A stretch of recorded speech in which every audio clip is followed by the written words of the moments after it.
Merci beaucoup. Bonsoir, chers frères et sœurs. Bonsoir encore. Rebonsoir. Oui, c'est ça. Nous devons être animés de temps en temps de cette chaleur d'amour et de joie, parce que ça définit également ce que nous sommes en tant que famille.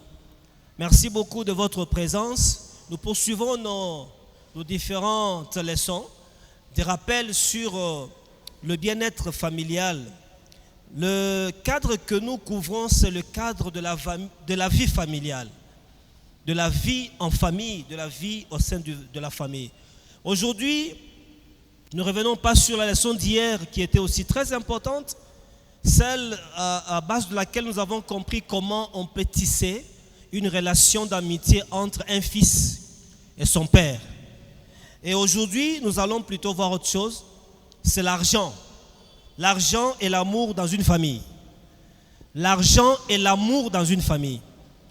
Je commence par démontrer que un foyer s'est bâti, un foyer s'est construit.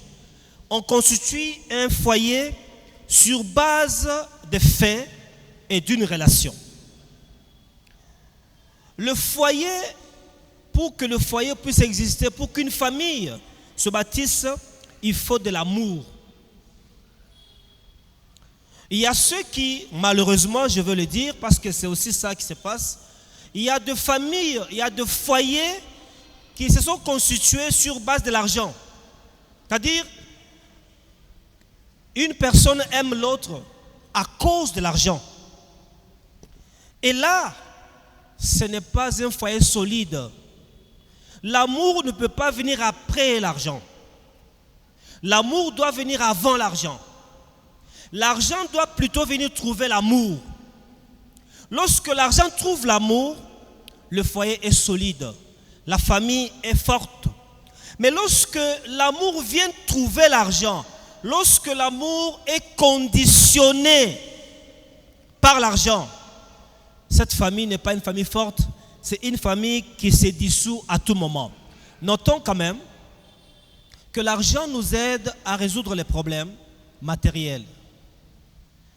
Résoudre le problème de besoins, notamment de loyer, de l'éducation, de la nourriture et consorts. Et ça nous aide lorsque d'abord au départ, nous sommes une famille, un foyer bâti, un foyer qui s'est construit. Il est vrai que lorsque les besoins primaires ne sont pas satisfaits, mingi basouci bandaka. Il y a des soucis qui naissent, les stress. Il y a même des conflits. Vous pouvez trouver dans un foyer papa vandi kuna maman vandi na coin. Pourquoi? C'est parce que maman a demandé l'argent, papa n'a pas donné. Ça engendre un conflit. Maman a demandé à papa d'acheter le pain mi-femme. Papa dit il faut attendre. Maman siliki. A épée l'église na kanda. Oh, baninga balati. Les autres ont porté.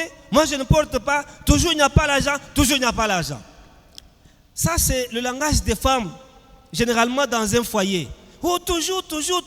Yo kaka bongo. Mais il n'y a pas l'argent. Il n'y a pas l'argent. Donc, voyez, le manque d'argent peut créer des problèmes au sein d'un foyer. Et même, il y a des familles fragiles qui, même le manque d'argent, crée même la séparation. Il y a des gens qui divorcent à cause du fait seulement que mbongo est athée. Vous voyez le problème ingérable, les stress, les conflits et la séparation. Mais, lorsque le foyer, lorsqu'une famille est bâtie sur les valeurs d'amour, l'amour engendre la paix. L'amour fait en sorte qu'on se supporte mutuellement. L'amour suscite le soutien mutuel. Voyez? Donc, au-delà du fait qu'il y a ou non l'argent, le soutien mutuel demeure. Et c'est ça ce qu'il faut. Donc il faut plutôt construire son foyer, sa famille, sur des valeurs d'amour d'abord. Et chercher l'argent. Il n'est pas ici exclu de chercher l'argent. Il n'est pas non plus un péché d'avoir beaucoup d'argent. Ce n'est pas un péché, non. Mais seulement il faut que l'argent que vous avez dans la famille ne vienne pas détruire l'amour que vous avez. Il ne faut pas que l'argent commence à dicter la conduite d'un foyer. Il ne faut pas que quand il y a l'argent, au moni maman comme koseka. Quand papa a amené de l'argent. Quand papa n'a rien amené, maman a commis kanda. Et là, c'est un problème. L'argent ne doit pas dicter la conduite d'une famille, la conduite d'un foyer. L'argent qui trouve l'amour procure le bonheur. Lorsqu'il y a l'argent et qu'il y a le soubassement de l'amour, il y a le bonheur. Lorsque l'argent arrive, il ne trouve pas l'amour, on dit c'est un centre d'intérêt. C'est que les gens se sont unis seulement pour un profit. Et quand ce profit est terminé, c'est fini. Topanyani, topalangani. Non, il faut que l'amour soit le socle, soit le fondement, soit la base. Et que toute autre chose, y compris l'argent, vienne se poser sur l'amour. C'est pourquoi lorsque vous avez l'amour et vous avez l'argent, il faut faire attention. Quand vous avez l'amour et vous avez l'argent, il faut veiller sur certaines choses. Notamment, il faut révéler les ressources financières. Évitez les cache-cache dans vos foyers.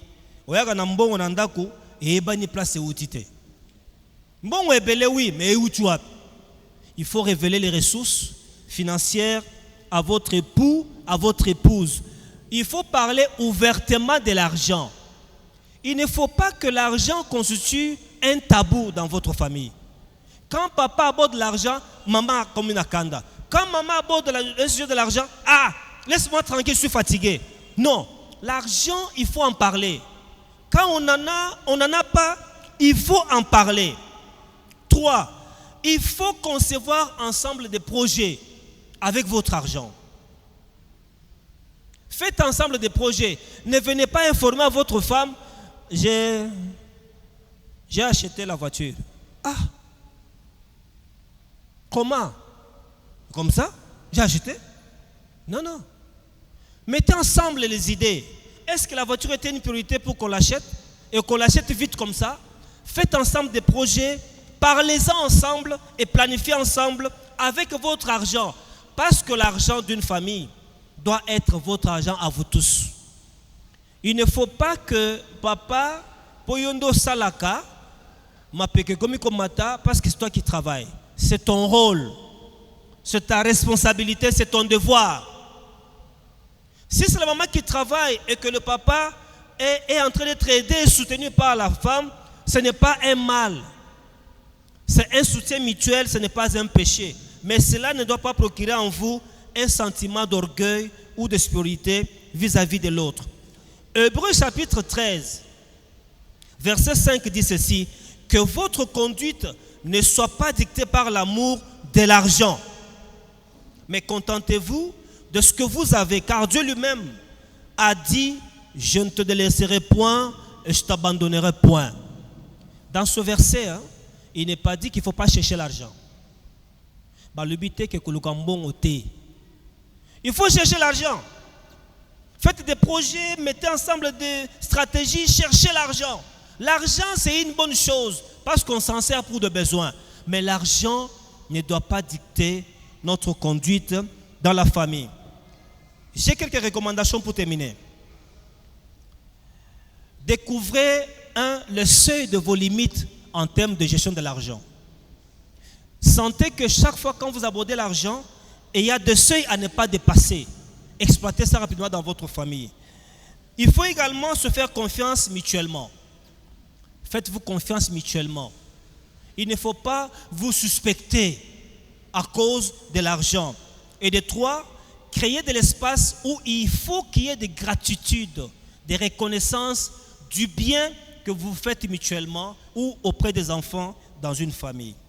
Que Dieu vous bénisse et vous garde et vous aide à gérer l'argent avec l'amour dans vos familles. Au nom de Jésus, Amen. Amen.